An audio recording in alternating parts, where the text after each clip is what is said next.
Now, not going too deep with you here, but one of the things that will really improve how you achieve the things you want to achieve in your life is by changing the way that you perceive yourself, like who you are. We regularly talk about this with clients and in coaching that, if you want to make some changes in your life, it's really important that you see yourself as that person.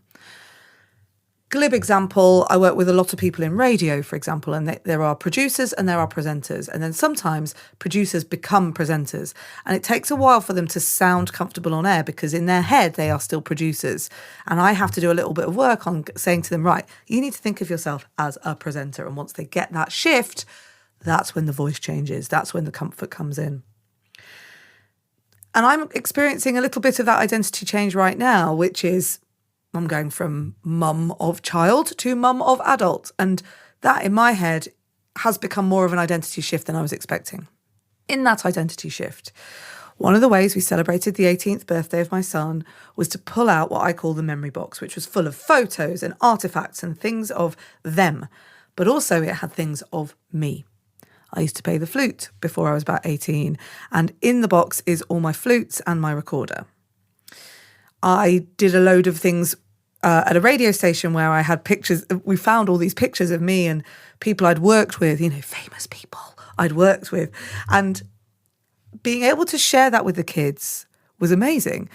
I found an album I'd made of me at university and all those, when you're at university and do all that fancy dress stuff, all of that. And my daughter was like, Mum, look at you. This is amazing.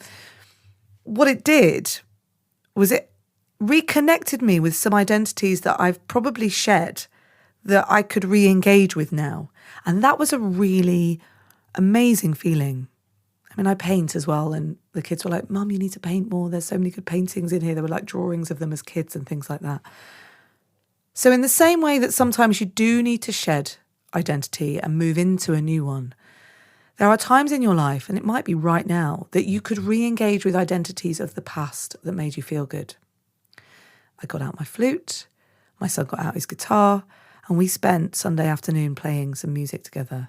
And it was amazing how I remembered how to play it and how quickly and how lovely that was for me as his mum, going from mum of child to mum of adult, to reconnect with that and reconnect with me, which I think I'm going to explore some more because that reconnection with yourself by going back into those nostalgia moments, going back into those memories that you've kept about who you were, I think can have a really big impact on you.